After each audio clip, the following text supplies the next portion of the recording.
कहानियाँ कहानियाँ सिर्फ सुनने के लिए नहीं होती, कुछ कहानियाँ होती हैं महसूस करने के लिए। सो हेडफोन्स लगा लीजिए, लाइट ऑफ कीजिए और खुद को तैयार कीजिए।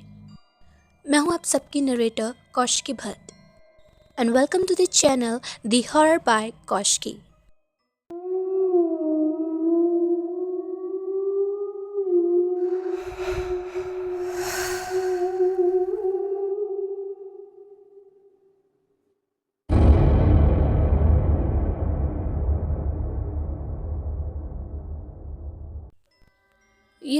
लोग बोलते हैं टाइम हील्स एवरीथिंग, लेकिन सच कहूँ कुछ चीज़ें कभी भी हील नहीं होती। वो बस ज़िंदगी भर साथ रहती हैं। जैसे उसका एक एग्जाम्पल मैं खुद ही हूँ। मेरे साथ जो हुआ वो आज से लगभग 2 साल पहले हुआ था। एंड सी, आज भी जब रात को 3 बजे मेरी आंखें खुल जाए तो ऑटोमेटिकली मेरी नज़र विंडो की तरफ चली जाती है और हर बार मेरा दिल एक सेकंड के लिए रुक जाता है कि कहीं मैं फिर से उसे वहाँ ना देख लूँ। लेट मी टेल यू शुरुआत से हुआ क्या था। एक दिन रात के करीब कुछ 10 बजे मैं अपने रूम में था और बस कंप्यूटर के सामने बैठा हुआ था। एंड देन वही केमिस्ट्री का एक बोरिंग असाइनमेंट निपटा रहा था। एंड ट्रस्ट मी, वो इतना ज़्यादा बोरिंग था कि मुझे तो कभी कभी नींद भी आ रही थी। खैर, एंड देन लगभग 2 घंटे हो चुके थे एंड मैं उस वक्त तक बर्न आउट हो चुका था। मुझे ब्रेक चाहिए था।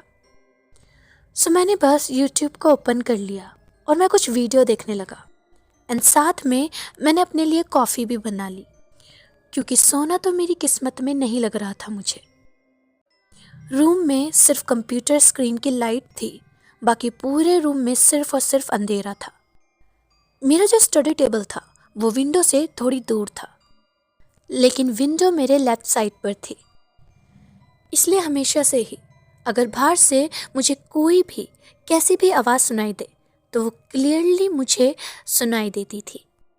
सब कुछ नॉर्मल चल रहा था एंड देन अचानक से मुझे कुछ फील होता है, जैसे कि मानो बाहर से कोई फुट स्टेप्स की आवाज़ आ रही हो।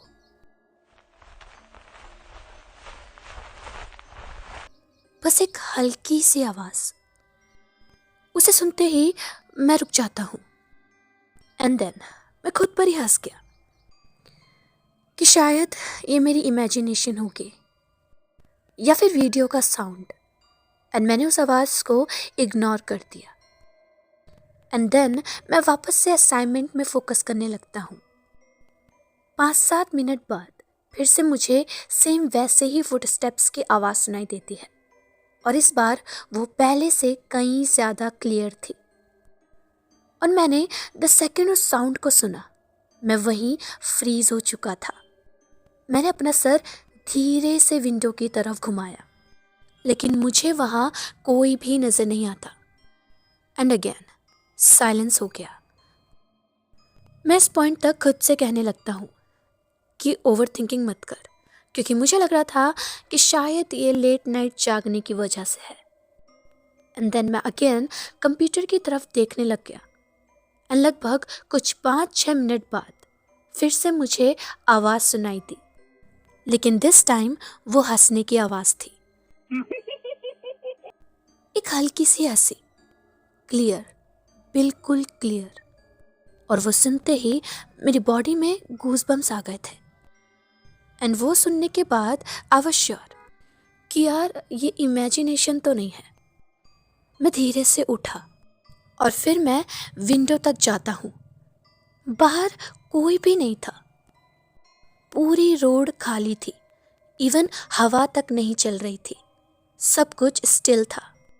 लेकिन अब मुझे काफ़ी ज़्यादा अनकंफर्टेबल और अनईजी फील होने लगा था।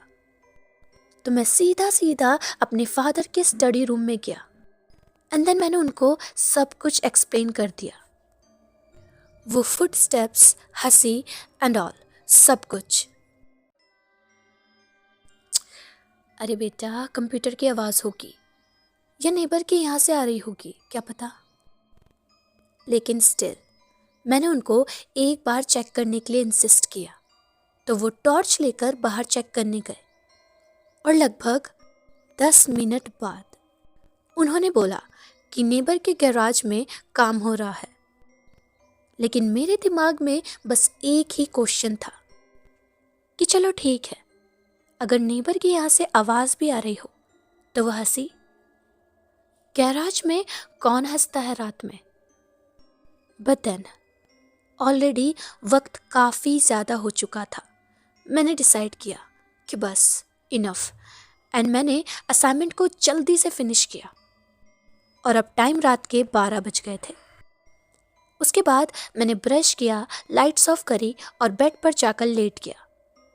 वैसे तो मैं एक हैवी स्लीपर हूँ, लेकिन उस रात मुझे नींद ही नहीं आ रही थी। लेकिन फिर शायद कुछ 3 बजे, आई डोंट नो, मुझे अचानक से ही झटके से नींद खुलना महसूस हुआ। और मेरी नींद खुलती है एक साउंड से। लेकिन मैं अपने बेड से नहीं उठा। मैं लेटे लेटे उस साउंड को सुनने लगा और फिर से मुझे वो ही हंसी सुनाई दी। और इस बार काफ़ी ज़्यादा नज़दीक से। मुझे किसी के विंडो की तरफ से आने के फुटस्टेप्स साफ साफ सुनाई दे रहे थे।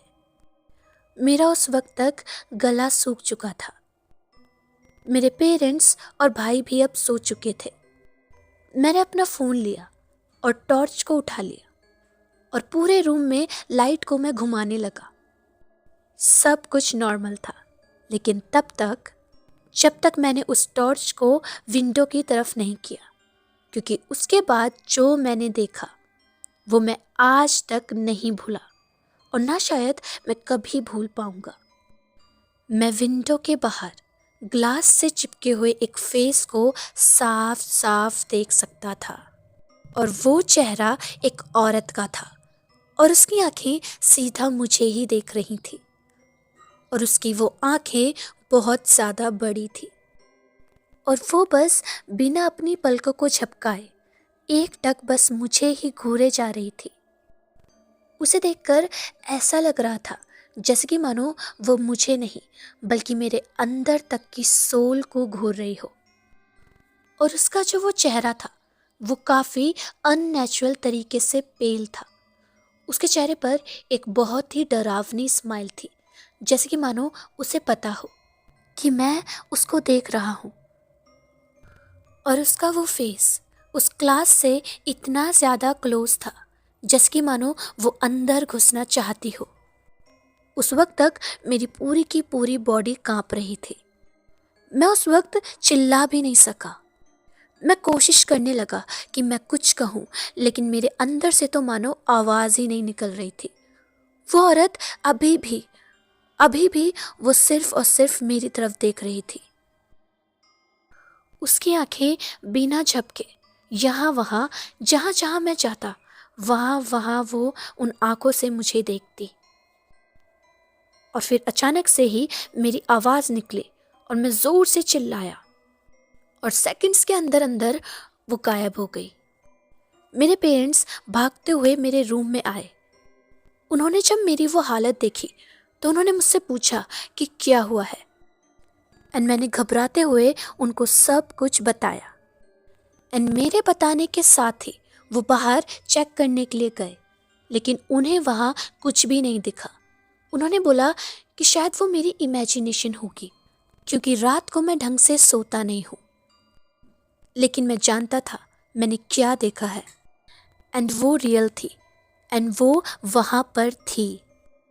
उस रात मैं बिल्कुल भी नहीं सोया और उस दिन के बाद से मैंने उस औरत को कभी भी नहीं देखा। ना कोई फुटस्टेप्स, ना कोई हंसी। सब कुछ नॉर्मल हो गया, लेकिन मैं नॉर्मल नहीं हुआ। आज भी रात को कर्टेन होते हुए भी मेरी नज़र जब विंडो पर जाती है तो मेरा दिल ऑटोमेटिकली तेज़ी से बीट करने लगता है। कभी कभी लगता है शायद वो अभी भी आती है, बस मैं उसको देख नहीं पाता, या वो वेट कर रही है कि मैं उन कर्टन्स को हटाऊं। और आज तक मेरी नींद झटके से 3 बजे खुलती है, फिर चाहे मैं कहीं पर भी हूँ। अब शायद ये डर की वजह से है या वो आज भी मेरे आस पास है, वो मैं नहीं जानता, और शायद मैं जानना भी नहीं चाहूँगा। So guys, this was the story, hope you like it. ऐसी और स्टोरीज के लिए इस चैनल को सब्सक्राइब करिए, लाइक करिए एंड शेयर ज़रूर करना।